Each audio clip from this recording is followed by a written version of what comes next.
Hey, I'm Stephanie, and welcome to the Reading Room. This is the playlist where I review what I read in the last month and do my best to keep it spoiler-free, or at least I will give you fair warning if I'm about to spoil something. Like I say in all my reviews, these are solely about the books and not about the authors as people. So let's go ahead and dive in and talk about the 7 books that I read in September. So first up was a multiverse book that I'd gotten from the book outlet, and that is the 22 Murders of Madison May by Max Berry. Let's go ahead and see what this one promised. In Queens, New York, 22-year-old real estate agent Madison May is showing a house. The buyer, a man she's never met, claims to be her soulmate from a parallel life. He tells her she's in danger and that he's come to save her. Later that day, newspaper journalist Felicity Staples is assigned to report on Madison May's murder. She soon finds herself drawn into a shocking conspiracy involving a powerful group who have harnessed the ability to slip between lives. Then, she finds herself on the run. Removed from her own reality, Felicity is forced to seek the truth about Madison May, the woman who was murdered over and over in different ways wherever she goes. For only by saving Madison May can Felicity reassemble the broken pieces of herself. So I will say, take my review of this with a grain of salt. I kind of was in a funky mood while reading this, and I do think that it did impact my reading experience. I really found myself struggling to connect with this, even though the premise is quite interesting. We've got people slipping between parallel universes and trying to basically stop this incel psycho killer. The idea is good. I just didn't find the book to be as developed as it should be for a story like this. There's this point where Felicity figures out how the slipping between the parallel universes works and has her aha moment. And I'm like, do you care to explain? Let's share with the class, Felicity. I too would like to understand how this works because I don't get it. Now, I will say I did love the scenes with Madison as she's getting these weird feelings. And of course, we know what's going to happen to her. But I do think there was a really fun scene in this where this feels like the start of a horror movie. And yeah, girl, it is. Please run far, far away from this. I will say this also does get a little gory at times, but I really did enjoy the slasher movie meets time traveler vibes that this has. I do think that the book started off really well and it captured my interest, but it did start to wane a little bit as we keep going. It kind of felt like at times the story isn't going anywhere and it felt very mundane. We're talking about multiverses and I'm a little bored. I would have at least 2, 3 universes where things are drastically different, or we see Felicity really struggling to adapt to her new reality because something is different. Otherwise, she's able to just slip into these lives and pick up as if nothing really happened.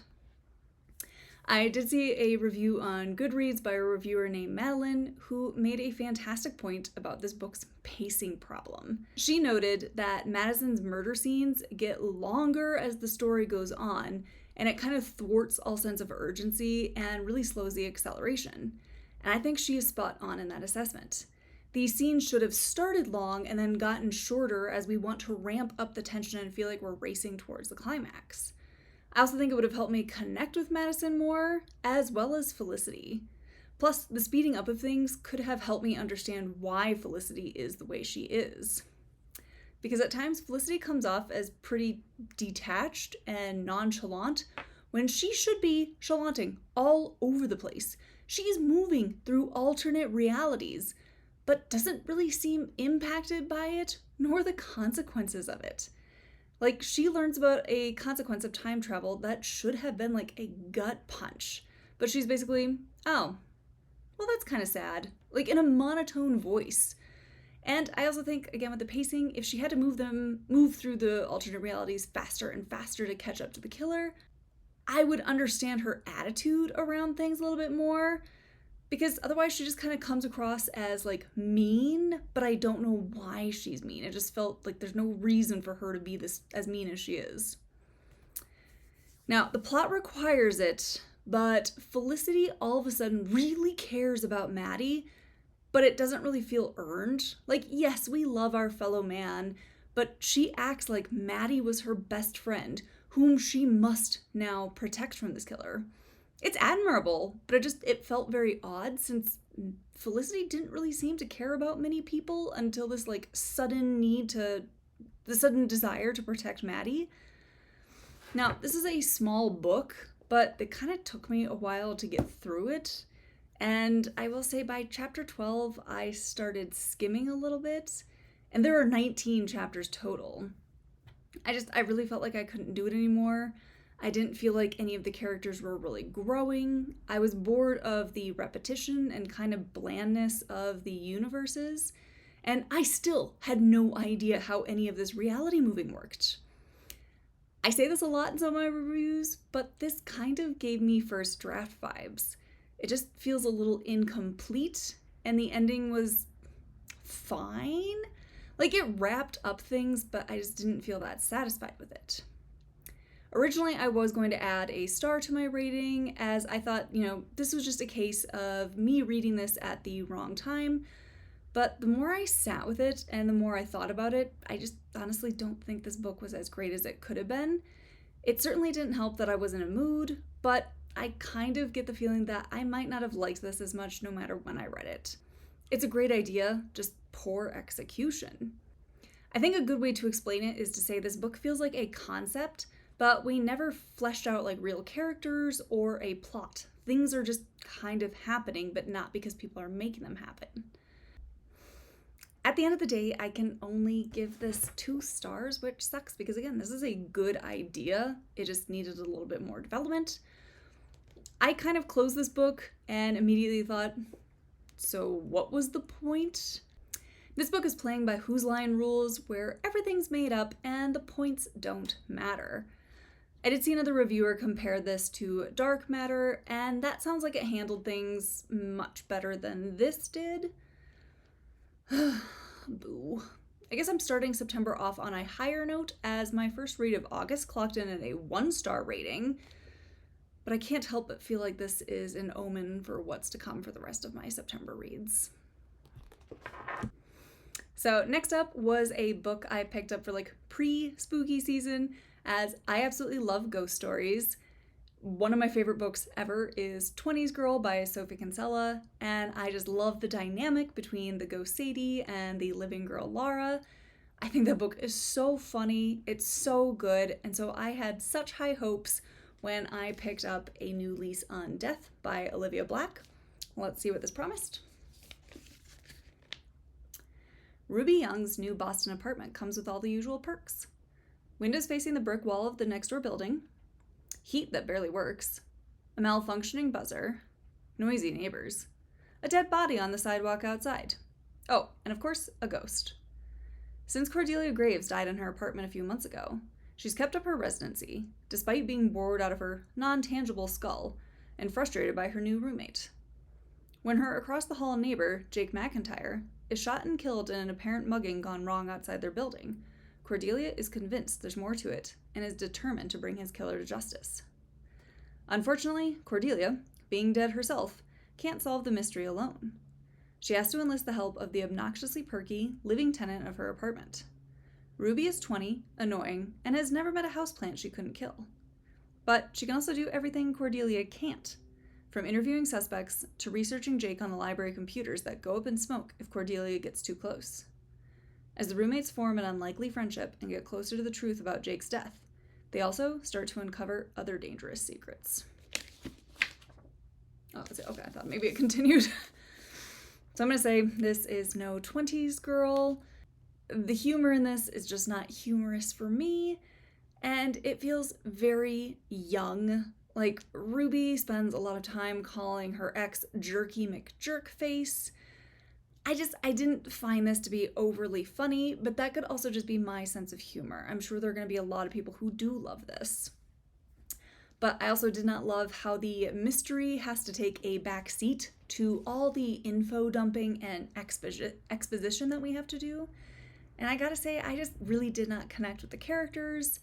If I had to pick a character that I liked best, I would say Cordelia, as she's the most sympathetic. What with her being a ghost and stuck in this shithole of an apartment, that is absolutely tragic. But she also does some things that made me give her the side eye throughout this. Like, honestly, the book's biggest issue is just how repetitive this is, and it's repetitive at a line level. The book is told in alternating point of views between Cordelia the ghost and Ruby the mortal. And in every one of Ruby's chapters, we hear how Boston is cold, how Ruby is poor and needs a job, and, oh, by the way, her ex really sucks. In Cordelia's chapters, we hear how she can't touch technology lest she break it, as well as not being able to touch humans, how she can't communicate with Ruby, and how she'd like a drink. Back in Ruby's chapter, we'll hear how it's cold and that she's poor, and then we're back with Cordelia and she can't get too close to technology, and wouldn't it be nice if Ruby could hear her? But back with Ruby, and we hear how cold Boston is. Wait, get it! Like, my god, did this get old really fast. And it's just annoying, and it feels like it's just padding out the word count when we have a pretty good setup here. We have a ghost and a living person trying to solve a murder. Like, there's such a good idea here, but we just spend so much time on trivial crap. And I really hate when authors treat me like I'm an idiot who can't remember what I read 10 pages ago. It's cold. We get it. Cordelia makes tech explode and Ruby can't see her. We get it. My god, do we get it? I could not stand how repetitious this was, especially on mundane details. We know. Let's move on already and get to solving that murder. Like, this just really destroyed the book's pacing and development as we spend pages upon pages upon pages explaining the same things over and over and over again. And then them working together to solve Jake's murder is barely the focus. They do some investigating and looking for clues, but it doesn't really feel like either cared actually figuring out what happened to Jake. It's like they're doing it just to have something to do. Like, that's how it came across to me. Like, their sleuthing feels haphazard and happens because the plot needs it to. Or characters take it upon themselves to find Ruby and just give her the information that she needs. So many things are so convenient in this. In the end, the reveal is extremely rushed and felt more like a deus ex machina in a way. Like, I have no idea how they put together the clues the way that they did, and then even worse, we're left on a cliffhanger. Like, I'm not going to be picking up the second book to see what the conclusion of that dangling thread is. Like, I expected a funny, odd couple solving a murder story, and this is not that. They are odd, but I didn't find them funny.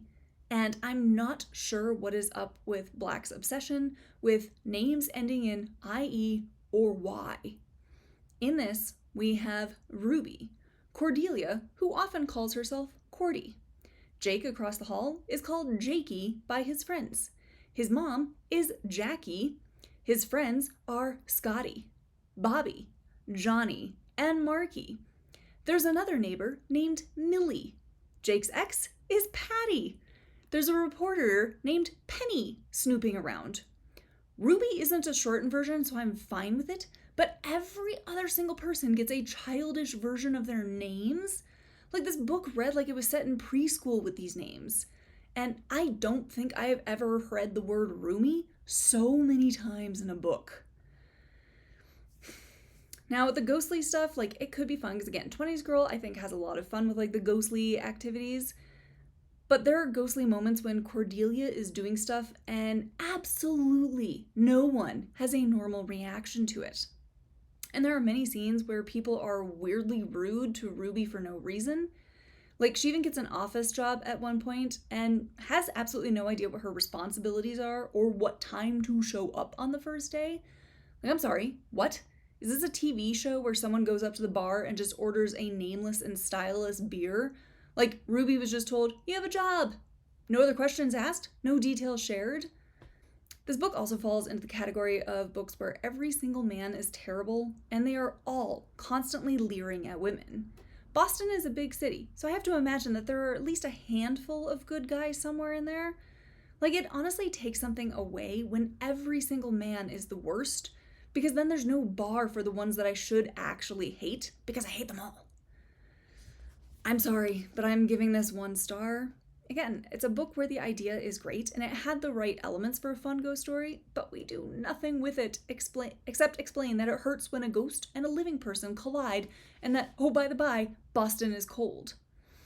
This ended up being a very tedious read for me. This is very much a because the plot says so kind of story. There are so many scenes I have no idea why they're there, as they serve no purpose and we learn absolutely nothing new, whether about the plot or the characters. At times, this just felt kind of random and again, just way too repetitive. Now, I will say, if you like cozy, cutesy, and quirky murder mysteries, you might really love this. Please don't let me deter you just because the humor wasn't on brand for me. I do also want to give a content warning that there are some heavier topics talked about this, such as being depressed enough to take your own life, infidelity, alcoholism, and murder. So please do with that what you will if you're deciding whether or not you want to pick this up. So next up was a contemporary read that sounded right up my alley, and that was Mika in Real Life by Emiko. Now, I've read Jean's The Return of Ellie Blacke, and I remember enjoying that, but oh my god, does her writing shine here when she's letting herself be funny and vulnerable. But before I get ahead of myself, let's go ahead and see what this one promised. At 35, Mika is struggling. She's been fired, again. Her last relationship went up in flames. Her mother is perpetually disappointed in her. And now, she's received a call from 16-year-old Penny Calvin, the baby she reluctantly placed for adoption when she was just a teenager herself. Penny has questions about her origins, and Mika is desperate to reconnect with her daughter. But Mika feels like she can barely take care of herself, and so she very innocently and naively embellishes a teeny tiny fact about her life, thinking a white lie can't hurt. Only before she knows it, Mika has accidentally created a full-fledged fake existence for herself, one in which she has it all: money, love, and career. When Penny springs an in-person visit on Mika, and Mika meets Penny's widower father, Thomas, sparks fly. Suddenly, Mika realizes she really can have the life she wants. But to do so means coming clean about her present and grappling with a long-buried secret in her past. Will Mika get everything she desires, or will she lose it all? Full of humor and heart, Mika in Real Life will make you laugh out loud and hold on to the ones you love even tighter. So seriously, this was the book that I was looking for. Again, kind of how I said I felt about the 22 Murders of Madison May, I've been struggling a little bit, I've been feeling a little lost, and to quote Mindy Kaling, I feel like my life is buffering. So I wanted a book about people taking chances and following their dreams, even after they've gone through a period of feeling lost, and this was it. I was laughing so much while reading this, and then 2 pages later, I'd be blinking back tears. This was such an amazing, coming-of-age story, even though our main character is 35 years old. I thought that this was complex and covers many themes and topics, but it allows enough room for all of them in order to do them well. We've got identity crisis issues and wondering who we are, where we come from, and how we move forward after major life events. We've got mother and daughter bonds, single parenting struggles, grieving, culture and identity, finding balance between passion and career. But I think mostly this book focuses on relationships, the ones we have with people we love, but also the one we have with ourselves. I really loved watching Mika challenge herself and want to shed her identity as a hot mess and maybe just become a lukewarm one instead. Surely she can do that. She really wants to be happy. She wants to have passion and purpose. And she wants more from her life than she's allowed herself to have. She's shoved things that she loves away and realizes that that is not the way she wants to live her life. She can't change the past, but she can change her future and make it what she wants. And I loved Mika so much. I found her to be very relatable, and though she was struggling, she was such a good person. A complicated and complex person, but a good one. And I love that she has amazing friends, she's funny as hell, and she just tries. She's trying, she's putting in the effort. She's hopeful about her future, and the tone of this I just felt was very perfect. It was really fun watching her embellish details about her life in order to make Penny proud of her bio mom, When she's talking to Penny, she's painting a picture of the life she wants to have, but doesn't have, and then it ends up biting her in the ass. I don't know why I'm talking about Sophie Kinsella so much in this review when I didn't read any of her books this month, but it did remind me of Becky Bloomwood and the hijinks that Mika's lies bring when they come to life. I did really love the exploration Mika gives to her relationship with her own mom, as it is fraught with tension. Mika feels like she is a disappointment and her mom is always criticizing her, but she also kind of comes to realize that her mom is just a person too. She's doing the best she can, and though it's not what Mika needs, it's all her mom can give. Her mom has her own struggles with her identity in her own life. And that's an exploration that I've gone through in the past, and so it felt very relatable to me. Now, I will fully own that I was a brat as a kid. Looking back, I'm pretty embarrassed by a lot of my own behavior. Like, I'd get so mad when my mom would tell me, like, no, or try to pass on what she's learned, as I wanted to learn myself. I have to make my own mistakes. I was annoyed that I couldn't do the things I wanted to do, or make my own mistakes and learn from them. Basically, I'm saying baby Stephanie was an idiot. But as an adult, I can see my own mom in a different light. I see her for who she is outside of me. She is my mom, but she is still her own person first. She's her own person with her own good qualities and her own flaws, and she is just doing the best she can to live her own life while also being a mother. But it's just so easy when we're young to see our moms in a certain way, and as we get older, we do start to have that realization that they are human. They're flawed, they're fallible, and that is a good thing. Parents do their best, and that is all we can ask for. And we just have to accept people for who they are. Now, I will say I did see this classified as romance on Goodreads, but I would caution readers not to expect this to be really focused on the romance. Like, I don't think the romance is the first part of this. I saw the romance as a subplot, and I do think it works really well here. There are some spicy scenes, but I felt that they worked with the story and complemented Mika's growth. The romance was cute, believable, and I like that it developed over time. I too smiled coyly when reading about these characters' interactions, but again, I would not say that this is the focus of the book. I ended up giving this 4 out of 5 stars. This was endearing, it's bittersweet, humorous, raw, and enlightening. It was exactly what I was looking for in a read. I thought it was a beautiful story and so well balanced and paced. We watch Mika grow and try again and face hard truths. Her arc was absolutely lovely, and I thought the ending of this was great. This was poignant, and there were so many pages that I marked because I wanted to reread certain passages later.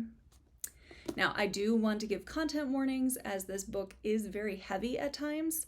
It obviously covers adoption, both from a biological mother's perspective and those of the adoptee and her parents.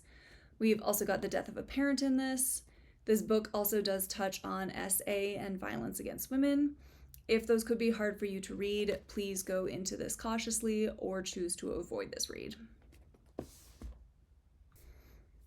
So next up was a book that's been on my to-be-read shelf for forever, as the cover screamed, "Save me for fall!" And that is Middletide by Sarah Crouch. Let's go ahead and see what this promised. One peaceful morning in the small Puget Sound town of Point Orchards, the lifeless body of Dr. Aaron Landry is found hanging from a tree on the property of prodigal son and failed writer Elijah Leith. Sheriff Jim Goodbout's initial investigation points to an obvious suicide, but upon closer inspection, there seems to be clues of foul play when he discovers that the circumstances of the beautiful doctor's death were ripped straight from the pages of Elijah's own novel. Out of money and motivation, 33-year-old Elijah returns to his empty childhood home to lick the wounds of his futile writing career. Hungry for purpose, he throws himself into restoring the ramshackle cabin his father left behind, and rekindling his relationship with Nikita, the extraordinary girl from the nearby reservation, whom he betrayed but was never able to forget. As the town of Point Orchards turns against him, Elijah must prove his innocence while fighting against an unexpected foe who is close and cunning enough to flawlessly frame him for murder. This scintillating literary suspense novel seeks to uncover a case of love, loss, and revenge. So I'm sorry, I'm gonna say it. I thought this was awful. This is freakishly slow, and it is much more a slice of life story with a murder mystery thrown in, so it could be classified as a mystery and a thriller. This is not thrilling at all. The murder mystery aspect is a ripoff of a very popular book, and it's barely a part of the story. It's kind of just happening in like the background a little bit, and it's wrapped up in like 30 pages, and by the protagonist having a very sudden and very implausible flash of brilliance. Now, this is a shorter book at like about 273 pages for the Book of the Month version, but this book felt like it was 773 pages for how slow it reads. Now, the book does start off right because it opens with the murder mystery to get people's attention and hook you into buying it, and then the story just shifts to a second chance romance and Elijah's day-to-day life for the next 70 pages. Crouch will remember that there's supposed to be a mystery here, and will throw in one quick chapter following the police, but then it's back to boring-ass Elijah. I don't care about Elijah. He sucks. He is so self-absorbed and will not hesitate to throw himself a pity party in order to manipulate those around him. There is such an emphasis on the second chance romance aspect, but I was not rooting for them to get back together. Nikita deserves so much better. He broke her heart years ago, and now that she wants to take the time to trust him again, he's frustrated with her. Why can't she just understand that he was choosing what was best for him when he ditched her, and, maybe she should try being supportive of him? Like, she should immediately take him back and make him happy. Just go drown in your lake, Elijah. So at first I thought maybe I was reading too much into this, but there's something that kept happening and it really rubbed me the wrong way. Elijah wants to rekindle his relationship with his high school girlfriend Nikita, and he promised that after he went to college, he would come back for her, and he just never did. She is of the fictional Squaloma tribe and lives on the reservation. When Elijah moves home, he does end up dating another woman for a time who lives in town, and I presume that this woman is white. Now, she is talked about in the most flattering terms. She is practically a siren, and men are mesmerized by her beauty. All the men are jealous that Elijah is with the most beautiful woman to ever walk this earth. We hear so much about how gorgeous she is. She's beautiful. She is this delicate white orchid. Nikita? Her glittering dark eyes get described, and then she's described as a sturdy tree when compared to the other woman's delicate white flower. It gets worse because he actually compares her to a tree twice. Romantic.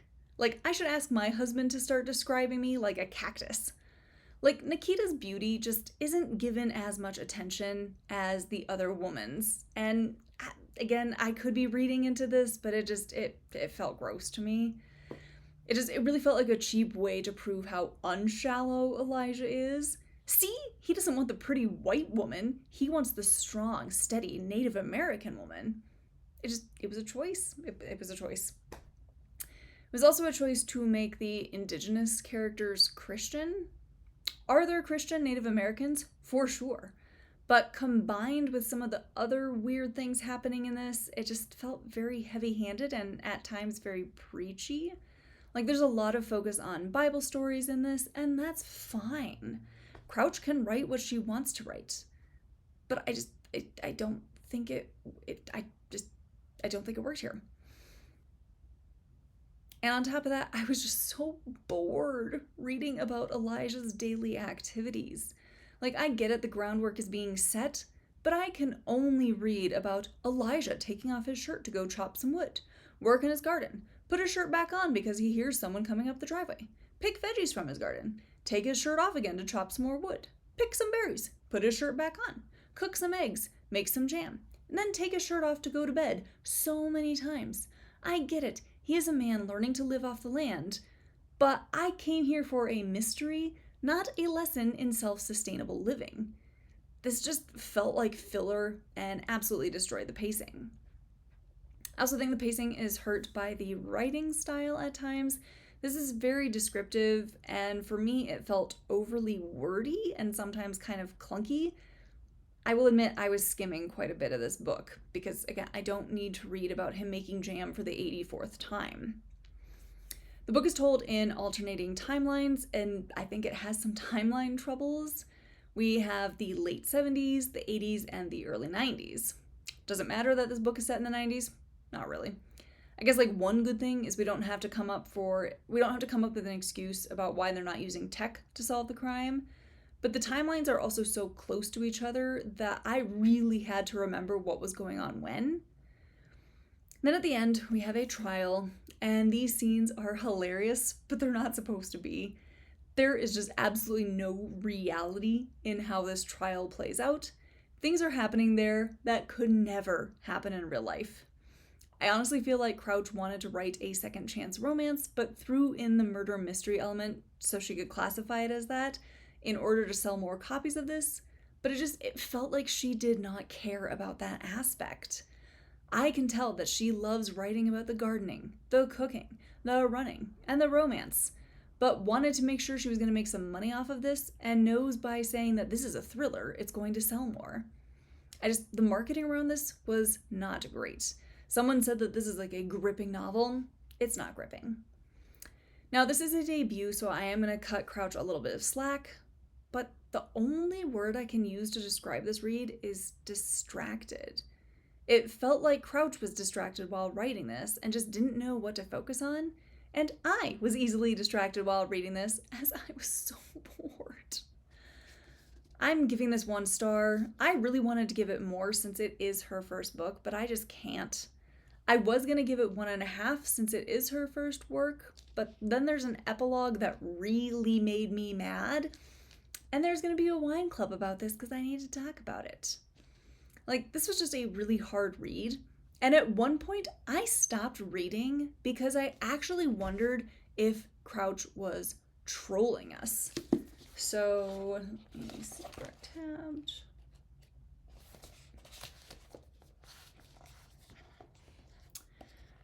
So, we know Elijah is an author. His book did not do very well, and there's a point where someone wrote a critique about his book, and they said, while the setting is unique and the voice of the narrator compelling, the pace of Middletide, his book is also called Middletide, lags from start to finish, and Lease asks too much of the reader's ability to suspend disbelief.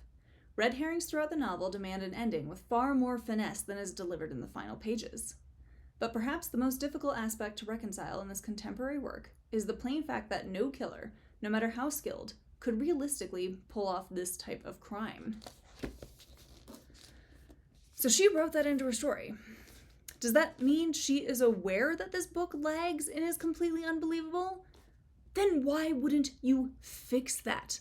It's almost meta, but badly so. It's not funny to joke about the book within the book being bad when it's also having this be bad then.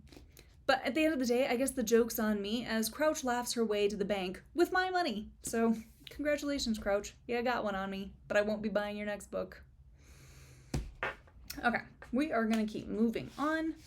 So next up was another pre-spooky season read, and that is the Hacienda by Isabel Canas. So let's go ahead and see what this promised.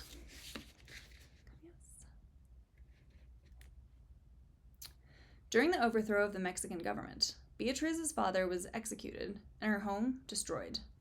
When handsome Don Rodolfo Solorzano proposes, Beatrice ignores the rumors surrounding his first wife's sudden demise, choosing instead to seize the security that his estate in the countryside provides.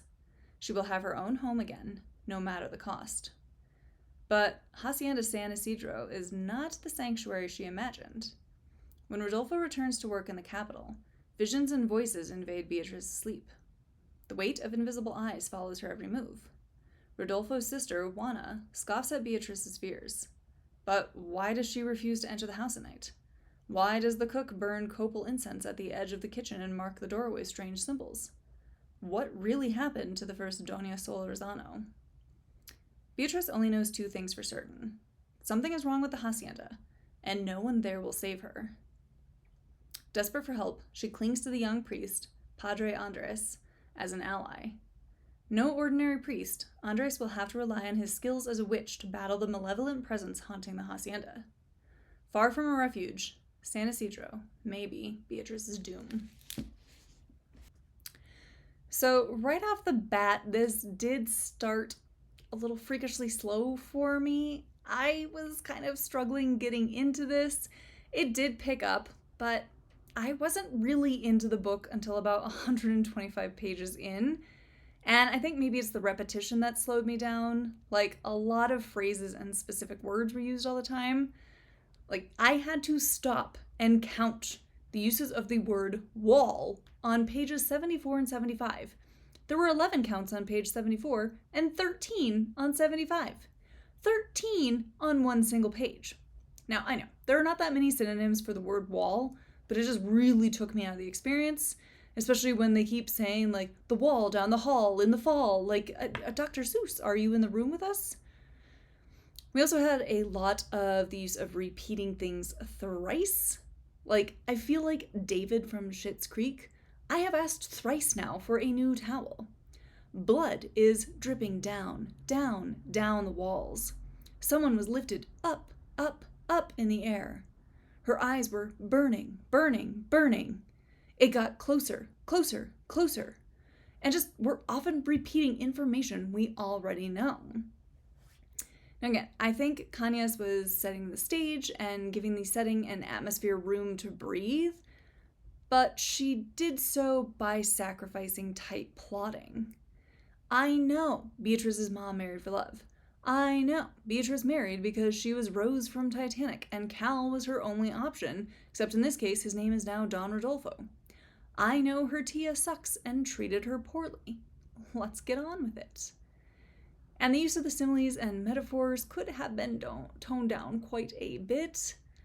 I really do think the beginning of this was a slog, and it is a shame because a better story is waiting.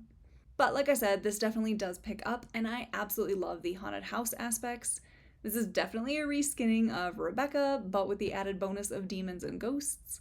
It is very gothic in how it does its horror elements, and I enjoyed the scenes where we're looking into the hauntings and like ghostly things that are happening.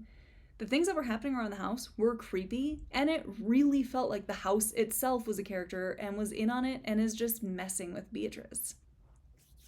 Now, as for characters, Beatrice is interesting as she's very strong-willed, but also very much a victim of the time that she lives in.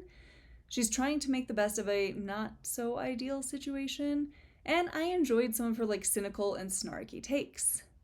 Though there were times I expected her to be stronger than she was, as she often reminds us that she's the daughter of a general and understands strategy in order to defeat an enemy. But she never really does it or put it into practice. Like, she just waits for the men to rescue her. Okay. And still on the point of repetition, we constantly hear about Andres's darkness. And after I finished the book, I still have no idea what that meant or what it was alluding to or like what his darkness actually was. Like, does he have like a little demon inside him? Is this like Lizzie McGuire where he has like a little cartoon version of himself that's like the devil on his shoulder? I don't know. I also have to say I do wish some of the secondary characters were either more developed or removed from the story. Because there were some that would make random appearances and I was like, who the hell are you? Oh, I've already been introduced to you already? Whoops. Some were just too flat of characters or had similar personalities to other characters that we already had on page. For my rating, I was really torn on this. I was so excited for this, and I think Canas has a lot of promise. But I feel like I wanted to like this more than I actually did. And this did take over a week for me to read this, which tells me that I was just not engrossed in this. I think Canas nailed the horror aspects as I liked the haunted house scenes, and I think the overall story is good. I feel like there needed to be a bit more. I don't know. I'm just left a little disappointed with this. And again, I will say maybe I was reading this also at the wrong time as I was traveling and had family in town, so I was a bit distracted. But at the same time, I know me. If I'm really into a book, I will pick it up every chance that I get. And I just didn't feel the need to do that with this. Now, I did see reviews that said the Vampires of El Norte is a bit better, so I am really excited to read that, as I already have a copy of it, so I'm going to read it either way. I'm just hoping that that's pacing is a little bit better, especially in the beginning. Because again, I do think this book got a lot better once we got over that hump. I really want to give this 3 stars because I think the idea is solid. But at the end of the day, I think the execution is really coming in at a 2.5, which sucks. I really was so excited for this, and I don't think it lived up to my expectations. I will say the ending also wasn't my favorite, though at that point I was also kind of skimming this. I don't know what is up with me this month. I am just really on the struggle bus with the books that I picked. Since I was already on the struggle bus, I decided to change gears, and I picked up a romance about a wedding as my anniversary as at the end of the month, and I just felt it was really timely. And if you're not new to my channel, you know that romance isn't my typical go-to. So again, since I was already on the struggle bus, I figured I might as well stay on that thing. And I picked up The Wedding Dashers by Heather McBreen. I did get this as an add-on in one of my Book of the Month boxes. This sounded like a lot of fun, so let's go ahead and see what this promised.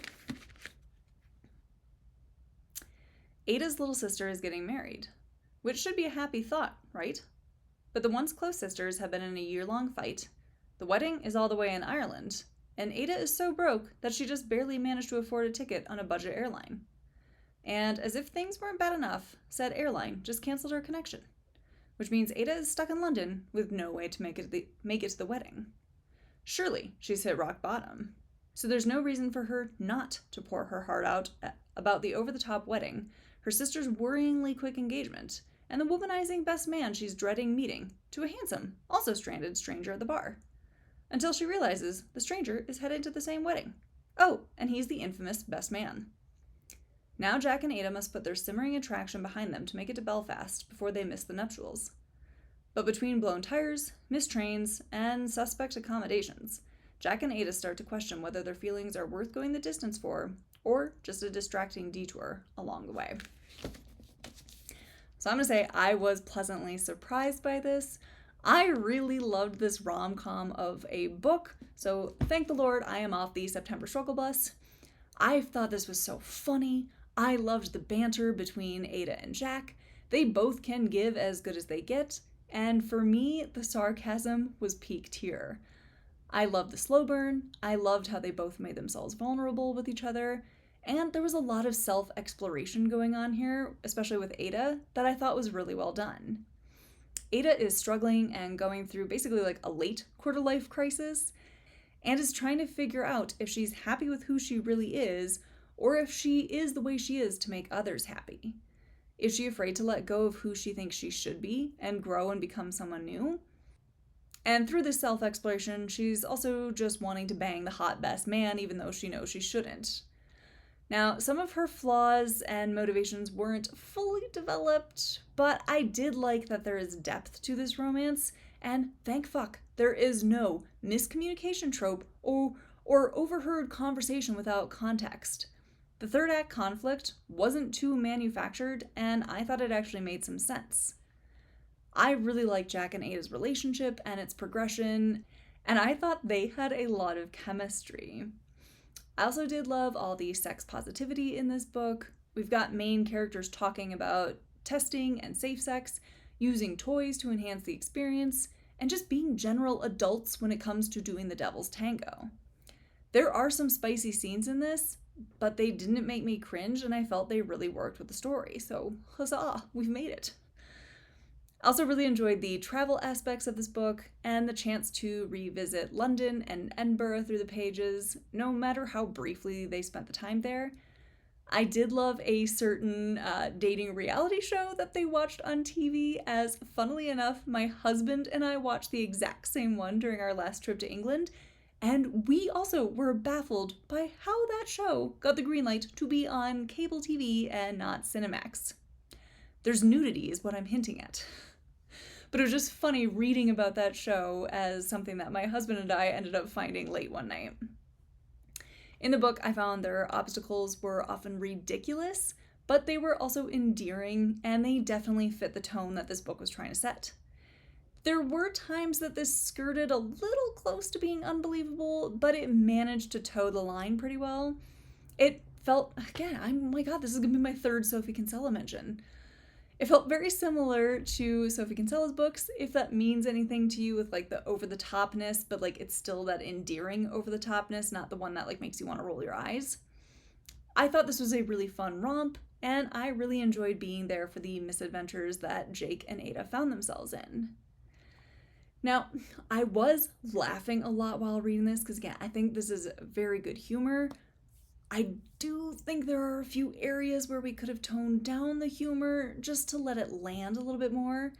At times it was a bit overwhelming and over the top in how quippy their banter was. I still loved the humor in this, but I think it could have benefited from being spaced out just a bit more.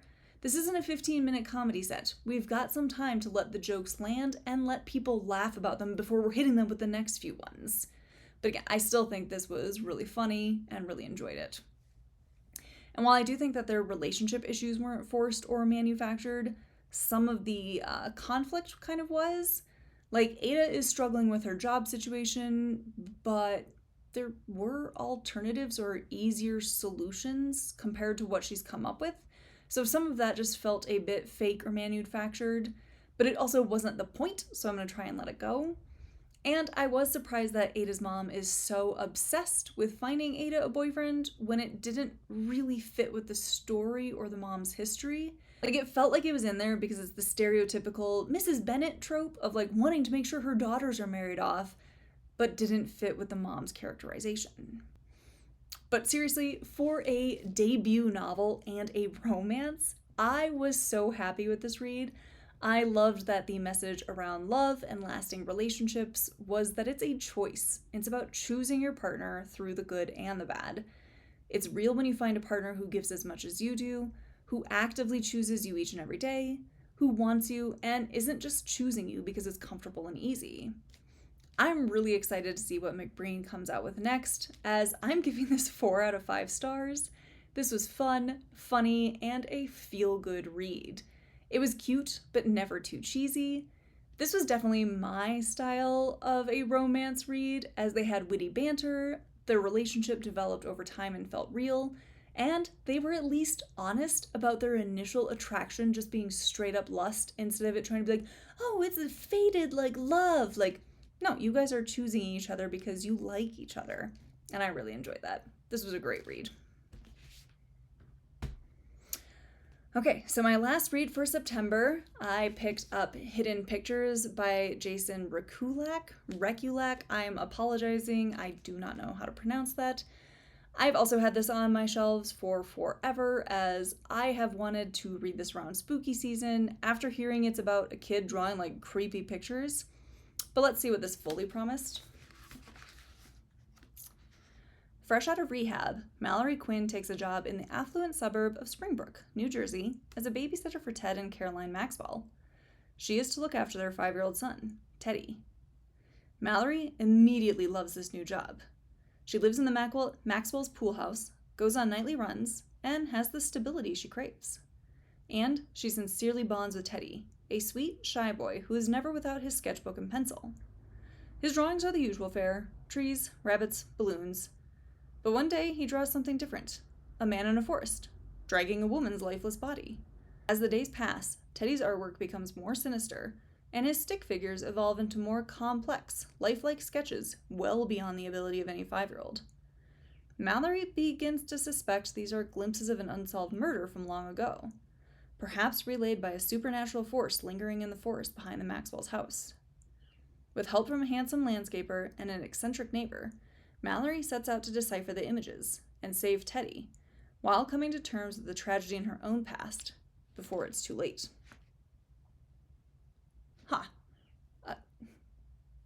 Does she actually come to terms with the tragedy in her own past?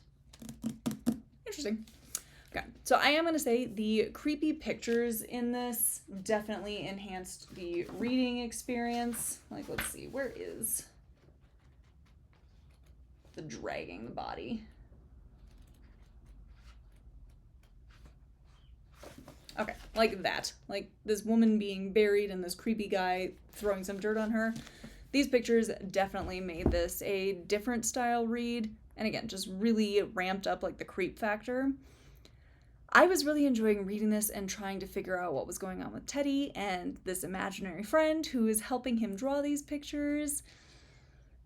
Unfortunately, the ending did go a route that I wasn't expecting, and it's one that just, first of all, doesn't make sense with what we know about the characters, and it felt very forced in and very like preachy about a message, even though I don't really understand fully what the message is, and this just really soured the experience for me.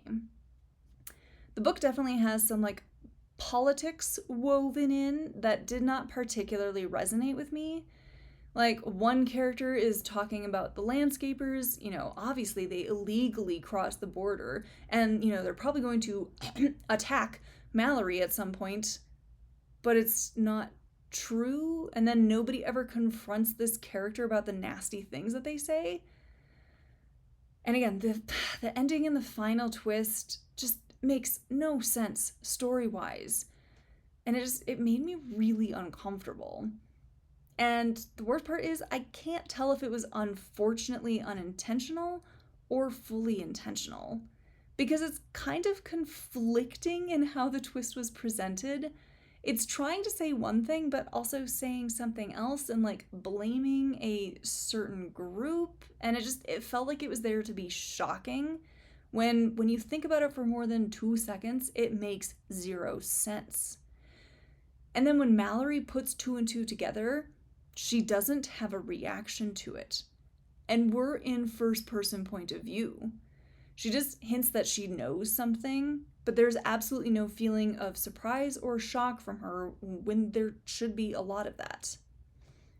There's also this weird instance of kind of like fat shaming. Like, there's a background character who's fat, and it's made very apparent that they are useless because they are fat and they smoke. They become a good person when they put on some stretchy shorts and start running like Mallory. Okay, why is this in here? This is pointless. I came for a book about supernatural things going on and this kid drawing creepy pictures. I don't need all this other crap. Now, Mallory herself is an interesting character, as I think she's like 19 or 20 years old, somewhere around there. But she is almost 20 months sober, and either Mallory is the most resilient, well-adjusted woman ever, or she is not dealing with her problems. We are constantly told about how she hit rock bottom and was always on something and looking for her next hit. But it doesn't really show up in her characterization or actions. She often comes across as rather unaffected by her past or really detached from it, even though it's a pretty big part of her identity. It kind of felt like the author wanted her to have a traumatic past, but didn't actually want to deal with her actually having a traumatic past. Didn't want to be asked to write the details of it or make this character seem like they had the traumatic past. It's there, but she's a good Christian girl now, so all of her problems are solved. Like, as we find out more about her, she should be thinking about things a lot more than she does. She should have some serious battles and inner demons to fight. But nope, she just goes for a run and everything is fine. Like, we cannot apply Elle Wood's wisdom to Mallory's history. No amount of exercise or endorphins are going to make her happy or help Mallory understand her past and comes to terms with it. She can go for a run, sure, but she should also be talking to people and not just her AA sponsor. Honestly, don't even get me started on Ted and Caroline, the parents. Their characterization was inconsistent as hell, and they just acted however the plot needed them to. And then again, the ending just goes way off the rails, and it opens plot holes big enough that semis could drive through them, and was just generally a mess. Like, it got to the point that I was reading it, and something new and weird was happening, and I could only say, sure, why not? Like, we have characters suddenly having personality transplants, characters making wild declarations that have had very little setup, and it just became very melodramatic. I also just really wish that more had been done with the book's opening, as that was pretty intriguing. Like, it had to deal with Mallory, looking for cash so she could get her next hit, and so she agrees to do, like, this testing on campus, and it's about, like, can you tell when you're being watched? And then it's mentioned, I think, once pretty much in the story. Like, it's an interesting thing, so do something with it. So even with some of the weird messages that were sprinkled throughout, and I'm gonna say it's some of the agenda pushing, I was enjoying the mystery and trying to figure out what was going on with Teddy and his pictures that he's leaving Mallory. But the ending is really making me reconsider this story as a whole, which is a shame, because this was on track to be a 4-star read, because I was really enjoying this. But I am struggling so hard with that ending and the final message. It just feels very harmful, especially in the climate that we live in today in America. And I'm sorry, I'm gonna have to lower my rating, and I'm giving this 2 stars.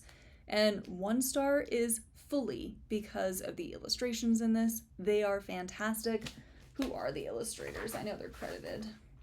So, illustrations by Will Staley, Staehle, apologies if I'm mispronouncing that, and Dewey Horner. Fantastic. You guys did a great job, and you earned this a star back. Like, I really sat with my feelings on this one for a little bit and went to Goodreads to read other reviews to see what the discourse was there. And I'm going to quote a few reviewers who I think did explain things well, and I have taken out spoilers. So a reviewer named Katrina Pierce wrote, "First thing I'll say is that I couldn't put it down. The creepy bits, while they were still there, were effective and the writing flowed at a decent clip. It was easy to read chapter after chapter wanting to know what was going to happen next. It was fun while it was fun, until it wasn't anymore." She adds, "Again, I read the entire book in one day, so I'm still processing the hows and whys of the bad feelings the book gave me once I finished, but to put it simply, it just felt very something." Again, trying to take out spoilers here. She adds, "It's really hard to eloquently collect and organize my thoughts on how several elements of the story add up to a bad taste in my mouth without writing an entire essay. It's like trying to explain an emotionally abusive relationship where all the individual transgressions don't sound like anything when explained separately, but collectively and with context paint a very troubling picture. I'm not going to waste any more time in trying to describe why I didn't like this book, but looking at other 1-star reviews, I know I'm not the only one catching these vibes. And it's disappointing, to say the least, as it was a fun read for a while and fairly well written. And good horror books are so hard to come by. But in the end, the most frightening thing about this one is the messaging. Gross." And then there was a reviewer named Dana Tarenti who wrote, "What in the sweet hell was that ending?" And it is so sad because, like Pierce wrote, I do think that this book was so good until it wasn't. And the ending just really left a bad taste in my mouth as well.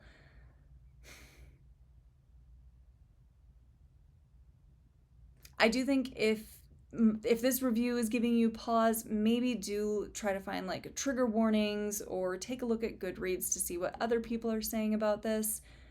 I had such high hopes. I was fully expecting to love this. And again, I did love most of it until the end. I think the creepy kid was done very well in this.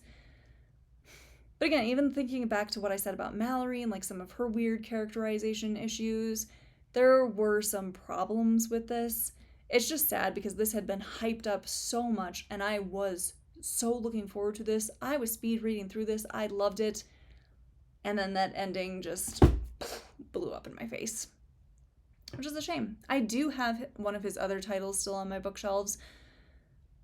I might give that one some time before I pick that up, just to give myself some distance from it, and also just to see if maybe some of those same gross messages are repeated in that, and maybe that is just an issue that I will have with this author and that his works are not made for me, but I guess we'll cross that bridge when we get to it.